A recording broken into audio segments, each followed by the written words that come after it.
एक बार की बात है, अद्वितीय साम्राज्य अंधेरा नगरी में एक राजा वीरेंद्र का शासन था।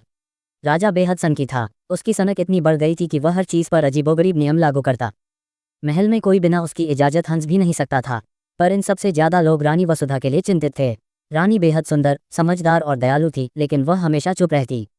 किसी ने उसे राजा से कोई बहस करते हुए नहीं देखा। कहते थे कि राजा ने रानी पर कोई गुप्त अभिशाप डाल रखा है, जिससे वह कभी राजा के खिलाफ कुछ कह नहीं सकती। महल के सबसे गहरे हिस्से में एक रहस्यमय दरवाजा था, जिसे राजा ने हर किसी के लिए बंद रखा था। यहाँ तक कि रानी को भी उस दरवाजे के पास जाने की इजाजत नहीं थी। कहते थे कि उस दरवाजे के पीछे राजा का सबसे बड़ा राज छुपा है। एक रात जब महल के सारे लोग गहरी नींद में थे, रानी वसुधा अचानक अपने कमरे से बाहर निकली। वह चुपचाप उस रहस्यमय दरवाजे की ओर बढ़ी। उसके दिल में डर था, लेकिन साथ ही कुछ ऐसा भी था जिसने उसे उस ओर खींचा। रानी ने देखा कि दरवाजे पर ताला नहीं था। जैसे ही उसने दरवाजा खोला, वह स्तब्ध रह गई। अंदर एक विशाल दर्पण था, पर यह साधारण दर्पण नहीं था। इसमें कुछ ऐसा दिख रहा था जो हकीकत से परे था। दर्पण में राजा वीरेन की असली पहचान नजर आ रही थी।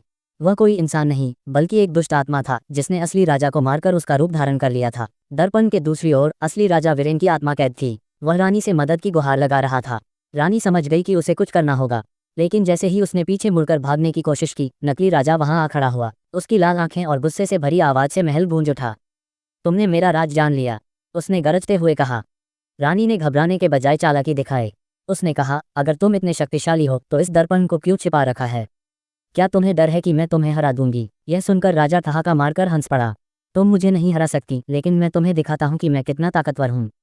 जैसे ही राजा ने दर्पण के सामने कदम रखा, दर्पण ने उसे अपनी ओर खींच लिया। यह वही दर्पण था जो सिर्फ सच और न्याय को स्वीकार करता था।